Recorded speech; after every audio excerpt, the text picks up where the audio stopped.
होते हैं, वीर होते कैसे हैं, क्यों किसी का इतिहास गाया जाता है। भाव कवि के कैसे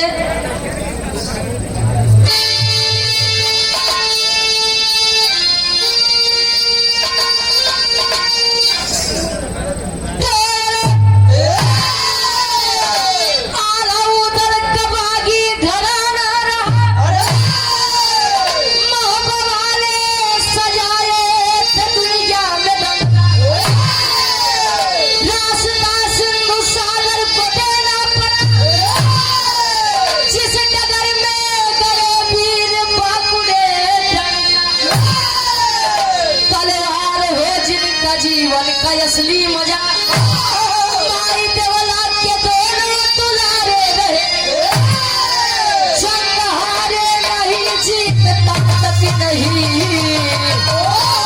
ऊंची गया की कलम हिंदा।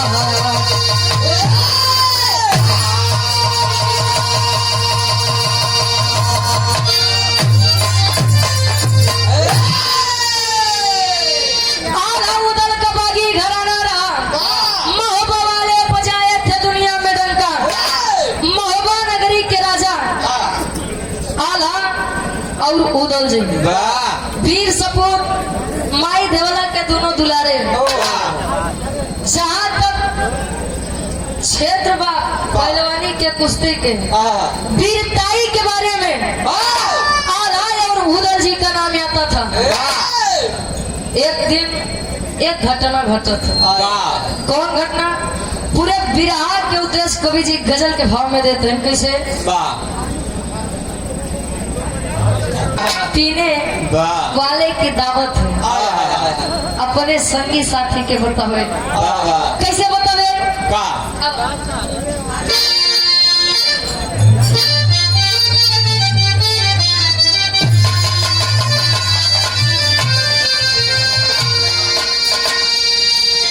अरे आज पीने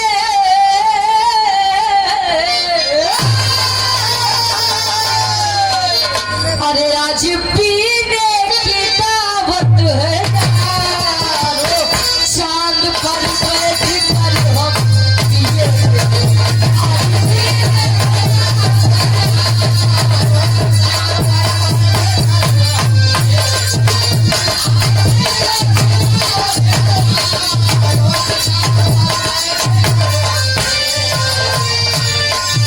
आज पीने की दावत है यारो,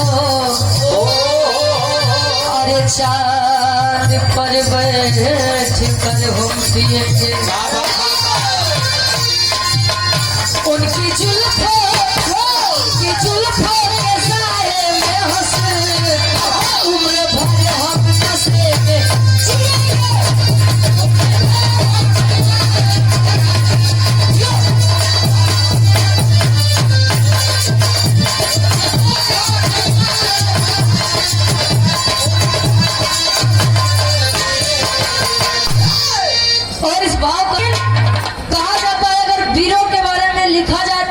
स्याही कम पड़ जाए, लेकिन वीरों के बारे में बखान करना ये कम न हुए।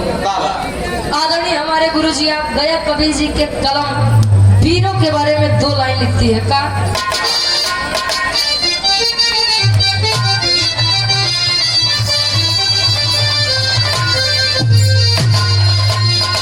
अरे जिसके सीने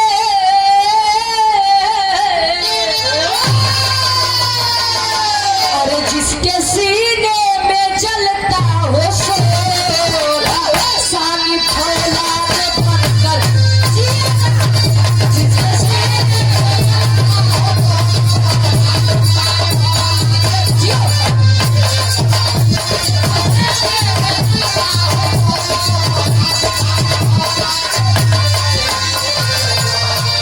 अरे जिसके सीने में जलता हो शोला, बन के जिएगा। मन से कोई जहर भी पिया, अमृत आपको मारा दादा। मन से अरे जिया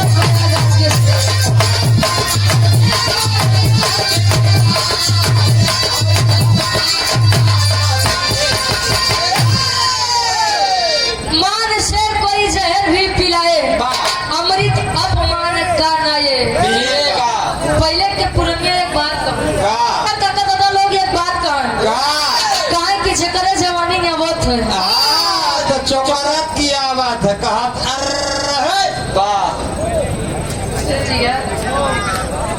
कहे बोले कहा कि पहले के लोग अपन जमाने काम में खर्चा करत रहे। आज वाले लड़कन के जवानी कब आवत बा, बुढ़ौती कब आवत बा, कुछ आता पता नहीं बा, कुछ आता पता है नहीं बा, सबके नहीं खाते हैं। हमरे फिलहाल के कहानी का शुरुआत इस वक्त कभी जी जौहरी छांस लेते हैं। शुरुआत इस वक्त कैसे गुरु जी?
महाराष्ट्र लोग हाथे कोने से हर तरीके का कम हाल बा।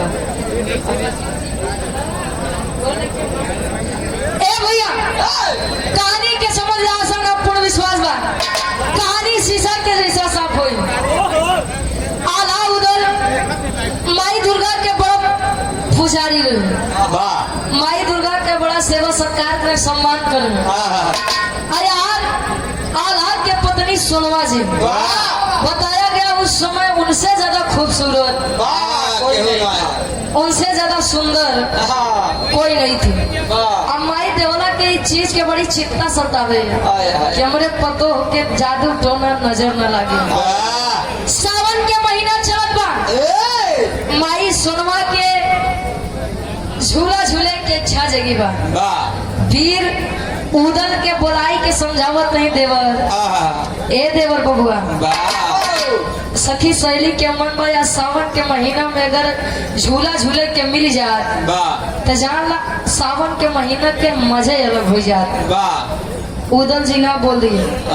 जब उदल जी नहीं बोले तो माई देवरा लगे जाए के सोनवा जी का तो कैसन वीर पैदा किए हैं। अरे कैसा वीर पैदा किए हैं, हमारे की इच्छा नहीं पूरी कैसे कर। जब बाप माई के दूध के ऊपर आए तो माई देवला जी समझावत नहीं बेटा जाई के अपने भौजी के झूला झुलवाई के। कदम के बगिया में आज सखी सहेली सहित उदल जी पहुंचत है। आज जब पहुंचे तब भाभी प्रणाम जी यादव जी 200 रुपए कमाना से बात। अब यार पथरीगढ़ के राजा ज्वाला सिंह को खबर लगी। जब खबर लगी तो आज मन में इच्छा पाला तनी सुनवा बात चारों तरफ हल्ला सुनवा सुनवा सुनवा तनी देखी तो का चीज भाई। जब खबर लगी कि बगिया में झूला झूले आए हैं तब अपने घोड़े पर सवार होकर आया हमारी सवार झूला झूला तो तब होत का एक कवि जी गीत लिखत।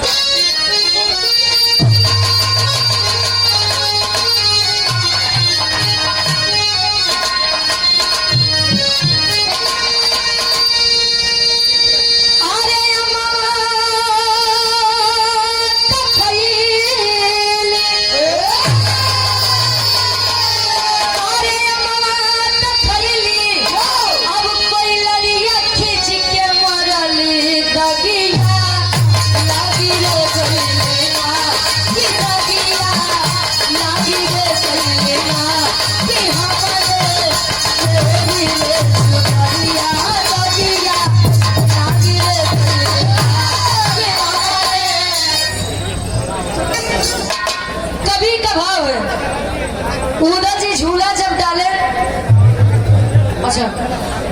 जब डाले फिर उधर कहते हम जैसे पीरों का काम है झूला झूलना, चल दिया शिकार करने के लिए। अब माई सोनमा जी सखी सहेली सही झूला झूलत नहीं तब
सोनमा को देखा था देखते ही रह गया।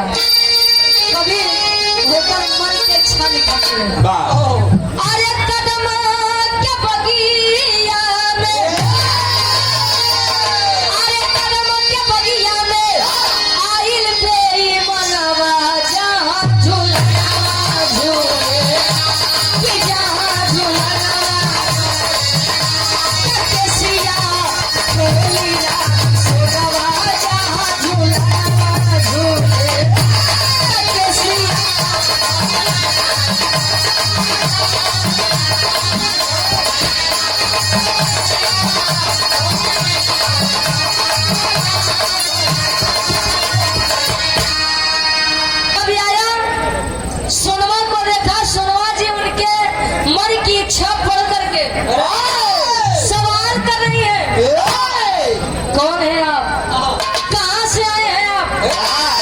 इतना ध्यान से क्या देखते हैं। माई सोनमा का देख के ज्वाला सिंह कहे आज तक लड़की नहीं देखे का कहे देखे तबे भैया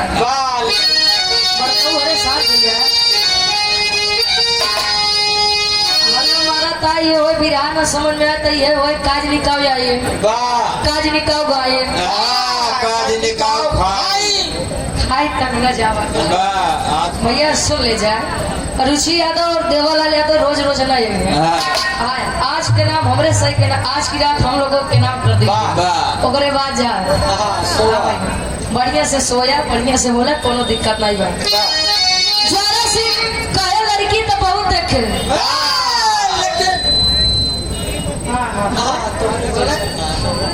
कहे लड़की तो बहुत देखे लेकिन तोरी जैसा तब माई सोनवा समझाओ तई चेतावनी देते हैं। अरे कभी समझा के अरे जल्दी जई भागी उदल देवारा के खापरिया दिलागी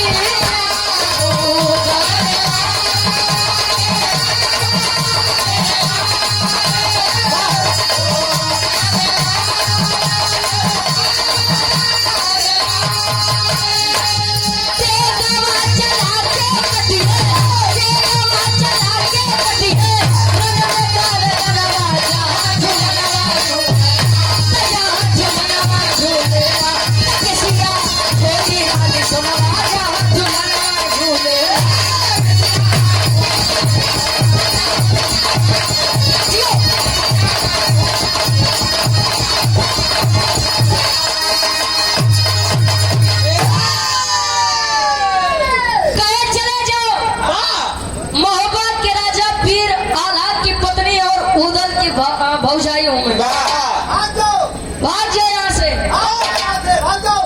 तुम जैसे कायर प्रेम प्रस्ताव लेकर आए हो हमारे पास।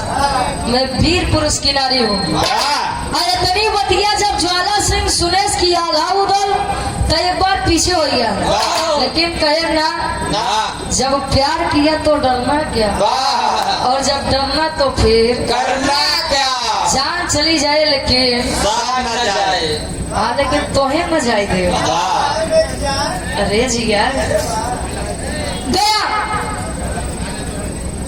दुर्गा के पास, जहाँ माई दुर्गा के बेदी बा, आग के रोने लगा। जब माई दुर्गा प्रकट भई, बेटा ज्वाला सिंह क्या चाहिए?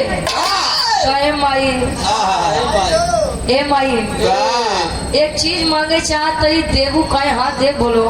कहे मुझे प्रेम हो गया है। या उमरिया में हो? कहे प्रेम हो गया है। कहे कौन लड़की है? कहे महोबा के राजा आल्हा के पत्नी सोनवा है।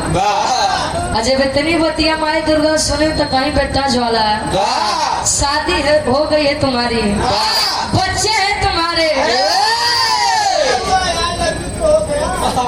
अच्छा अंग्रेजी सिखावे तू करे? ए भैया माई दुर्गा समझावत है कि बेटा देख, अगर तुझे वह चाहिए तो मैं दिलवा तो दूंगी, लेकिन याद रखे कि अपने बर्बादी के कारण तू स्वयं बनवा। एक बार मैं आपकी मदद करूंगी, उसके बाद मदद नहीं करूंगी। माँ आशीर्वाद दी। पुनः गया, घोड़े से सवार होके सोनमा जी को जबरदस्ती उठा लाया। आया कहती ग्राम में नगर में सोनवा जी का ढूंढत है। अब तब ले उदल जी एक दिमाग लगावत है। कहे भैया, ए भैया तनी भाभी वाला कुछ समन्वय निकाला तो। कहे का करवा हो? कहे बस अब नारी के रूप धारण कर, अजाई के भौजी के पता लगाओ। सोनवा जी के खबर लगावे बड़े आज उदल जी चुड़ियारी के रूप बनावत है। आज जब चुड़ियारी बन के टोकरी पे चूड़ी लाद के गांव नगर मोहल्ला टोला घूमत है। चूड़ी ले लो, चूड़ी ले लो।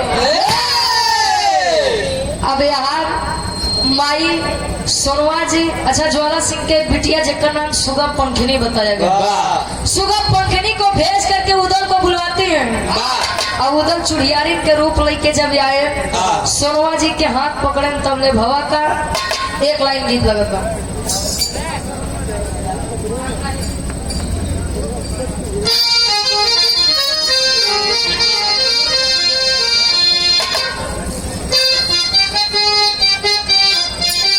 जियो लड़की बताए, अरे तो हम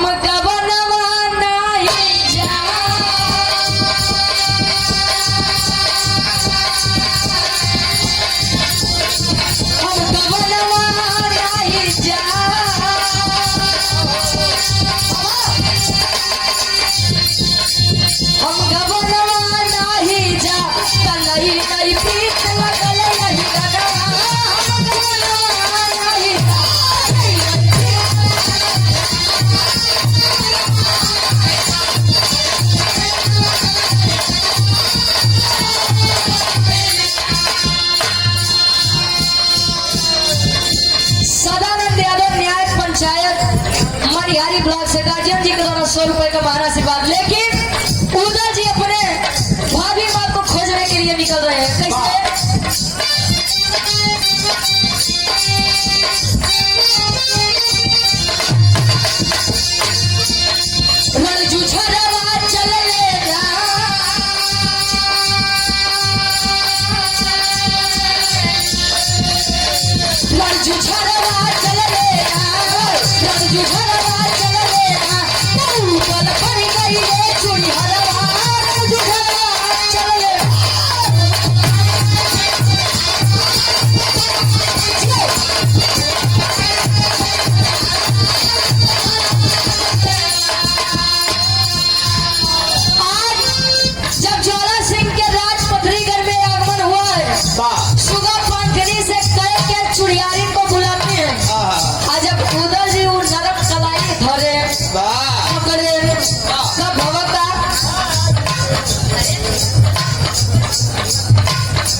सुंदर पुष्पम में गुथा हुआ हार 100 रुपए का महान आशीर्वाद माई भगवती एयरपोर्ट पे तरक्की दे।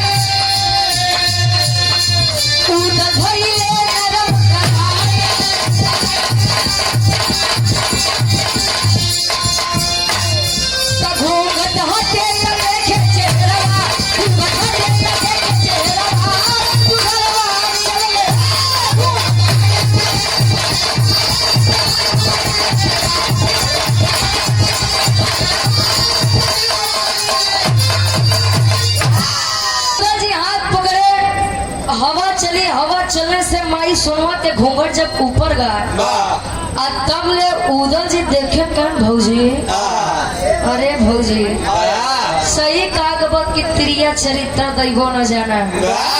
कल तू हमारे इलाका, हमारे राज्य, हमारे साम्राज्य में हमारे भैया के धर्म पत्नी बन के रहत रहो, शान से जीती थी आप, आज एक कायर के हाथ पकड़ लो। अरे शर्म नहीं है ये आपको? अब जब इतनी बतिया सोनवा जी सुने कहीं है देवर बबुआ, पहले सुन लिया, सुने के पहले इंजन धुना है, कहे का सुने, कहे वह ज्वाला सिंह छल से मुझे लेकर यहाँ पर आया है, माँ दुर्गा को उसने वचन सुनाया है, कहे वचन का सब भाड़ में, आज एक न छोड़ा, चूड़ी तरकीब फेंक के उदल जी बढ़िया धोती फेंक के निकाल के असली रूप में जब अपन तलवार निकाले, गुस्से में जब आगे बढ़े, माई सोनवा जी समझाओ तने देवर बबुआ, रुक जा, थम जा, पहले बात तो सुन ले पूरी, समझाओ तन कौन बिरहा के आखिरी गीत लगत बा।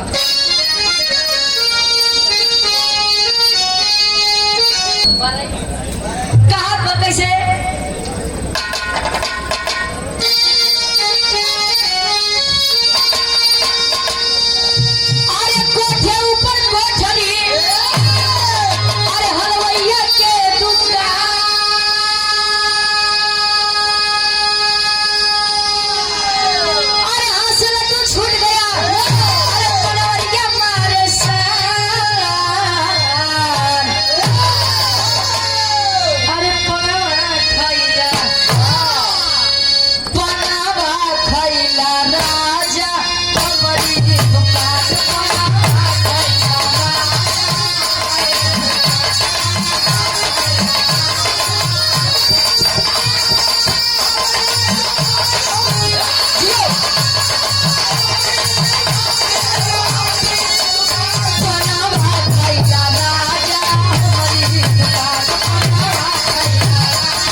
समझावत नहीं देवर जी, आप ज्वाला सिंह का सामना नहीं कर सकते, कौन हेकर कायर के एकर सामना न कर पाओ। का भौजी तुम वही छोट मोट बात करत हो, आप अपने देवर को नहीं जानती क्या? अरे जाना था ये, अब मनबो करी थी, लेकिन माँ दुर्गा से ज्वाला सिंह ने वचन दिया है कि मेरे बेटे यानी तोरे भतीजा इंदल के बलि चढ़ाई, और इसी बलि के कारण माँ दुर्गा इसका साथ दे रही है। कहे तब कहे पहले जाए के पूरी सूचना अपने भैया आल्हा के बतावा है। आल्हा जी यानी आपके भैया कोनो न कोनो एक उपाय करी है, उधर आज शर्मिंदा होकर महोबा नगरी में वापस आते हैं, अब बैठ के एक जगह विलाप करते हैं। आल्हा जी जब देखे तो पूछते हैं का जीत से, अरे लंके महोबा में अब महोबा के बाधा उगल के रोवत देखल तबया लगावा,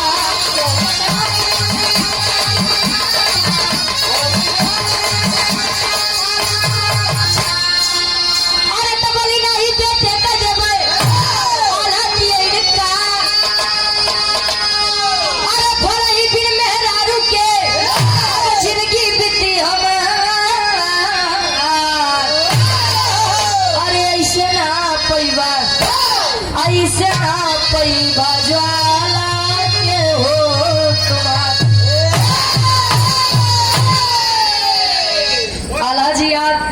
उधर जी से उनके रोने का कारण पूछ रहे हैं। क्या हुआ, आपकी भाभी माँ का पता नहीं चला? कहे भैया पता तो चला, लेकिन एक दुविधा है। कहें अगर उनको पाना है तो बेटे इंदल की बलि माँ दुर्गा के चरणों में चढ़ानी पड़ेगी। आल्हा जी इतनी बतिया सुने तो खड़ा हो गया। कहें उधर पागल हो गए हो, दिमाग खराब हो गया है। कहे का बात कहे कि हमारे वंश के आगे बढ़ाने वाला हमार चिराग, और तू चाहता कि हम मेहरारू के वजह से ऊपर बलि चढ़ा दे? कभी नहीं हो सकता। मेहरारू के काम मेहरारू ए भैया, आज जब इतनी बतिया उधर जी सुने तो उधर जी छोटे हैं लेकिन अपने बड़े भाई को समझा रहे हैं। नहीं भैया, दुनिया इंदल के ऊपर थूकेगे कि तहार बाबू अपने स्वार्थ भरे अपने मेहरारू के कायर घरे छोड़ दिए। अच्छा यार, आल्हा जी उदल जी के बतिया सोच के समझ के माई दुर्गा के मंदिर पहुँचे। जब पहुँचे तब तेरी के भाव में कवि जी लिखा था,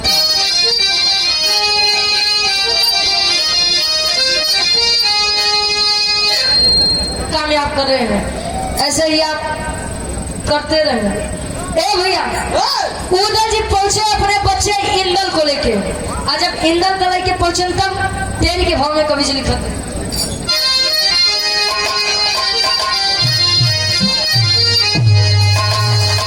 अरे गदेला लेके मंदिर में गए, अरे राम गदेला लेके मंदिर में गए तो सलवार कारण आला उदल पीर बघेला बघेला बघेला।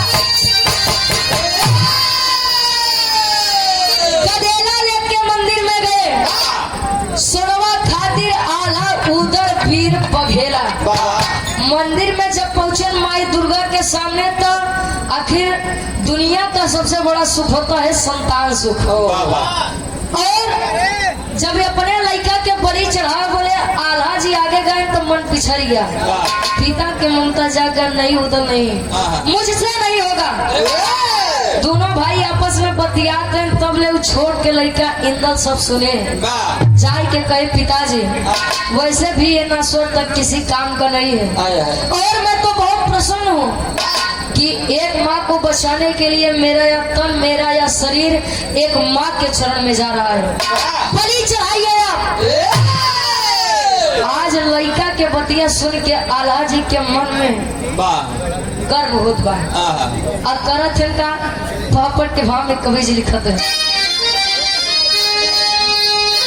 मारकंडे यादव जी हलवाई पकड़िया हाला से 100 रुपए का महारा से बात कहेगा।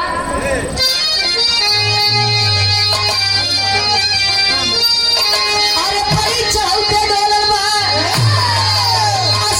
दुर्गा बोली हो, बलि चढ़ाते डोलर दुर्गा बोली हो, मांगा याला मांगा तू बरतवा दुर्गा बोली हो।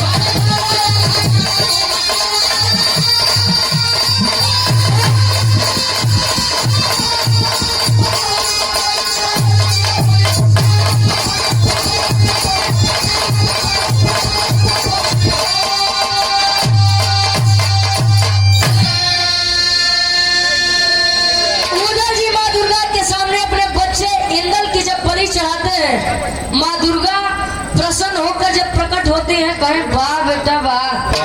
वचन तो उस ज्वाला सिंह ने मुझको दिया था कि इंदल की बलि माँ मैं चढ़ाऊंगा, लेकिन गद्दार वाह मेरे काम पर भी मेरे नाम पर भी नहीं खरा उतरा। तूने अपने बच्चे की बलि चढ़ाई है, मांग तुझे जो मांगना है मुझसे। कहे माई पक्की बात बतावा कि जवन मांगत तो देबू? कहे हाँ बेटा मैं दूंगी, मैं तेरी भक्ति से बहुत प्रसन्न हूँ। आज आल्हा जी माई दुर्गा के सामने वरदान मांगत है। कौन वरदान मांगे? माई दुर्गा से आल्हा जी वरदान मांगत है। कौन?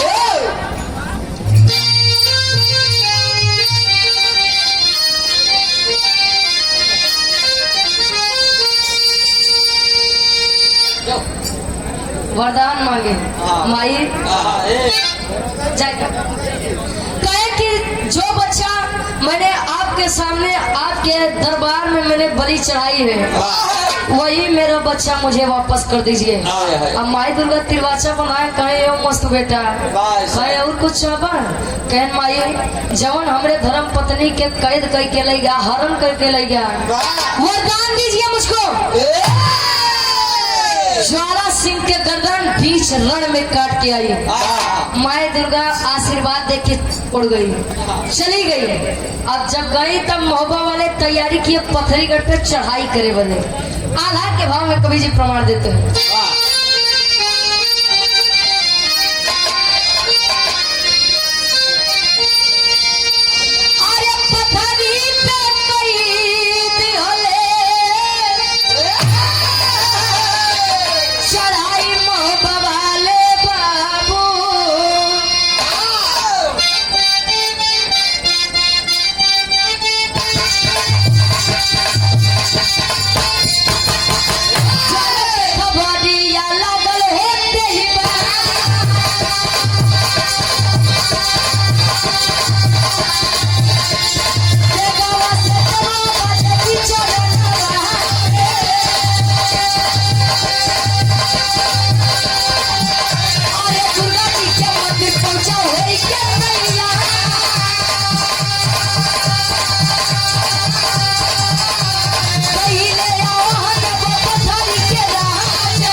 कहानी एकदम समीप में बना देखो।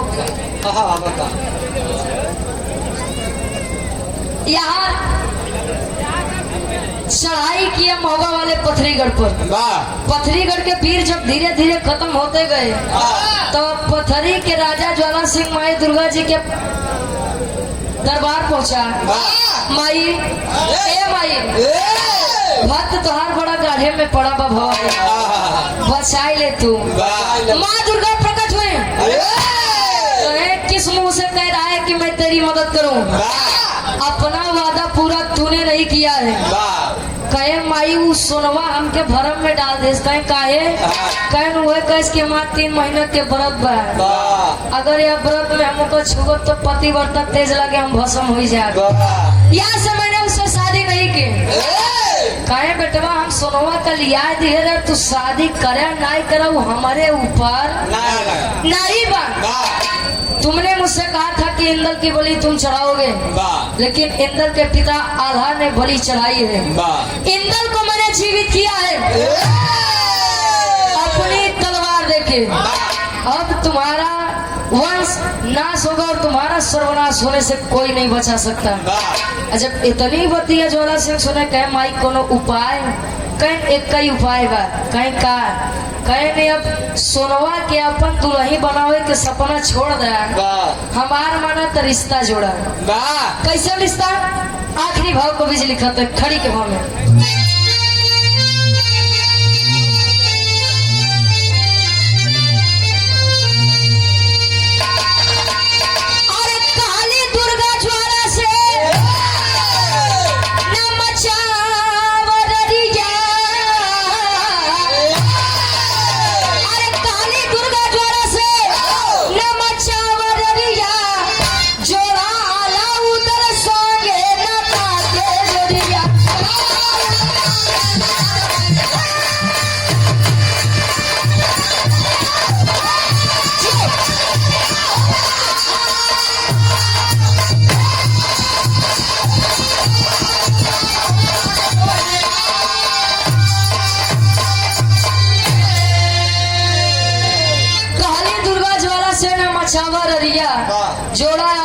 संगे नाता के डोरिया। अब दुल्ही बनवे के सपना छोड़ा समधिन बनावा है। वाह कहें कैसे कहें तोहार बिटिया सुंदर सुगा पंखिनी उनकर लड़का वीर इंदल वाह दोनों के विवाह करवावा। अब पथरीगढ़ के अगर आजादी और अपन सलामती चाहत होयत वाह ज्वाला सिंह आया, विनती किया और रिश्ते का प्रस्ताव रखा और ज्वाला सिंह की अब बात सोनवा जी भी मान गई। वाह अब हवा का अरे सुबह पंखनी से भैया इंदल के बिया हो डोला चढ़ी आइले तब मोहब्बत के द्वार हो।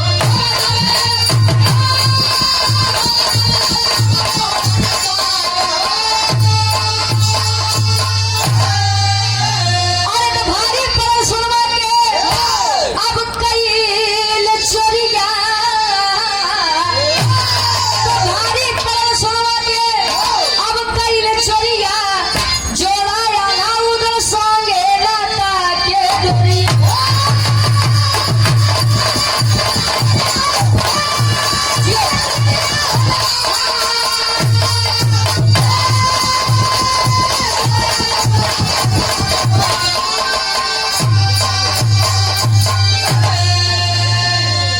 सुगा पंखिनी और इंदल से विवाह हुआ।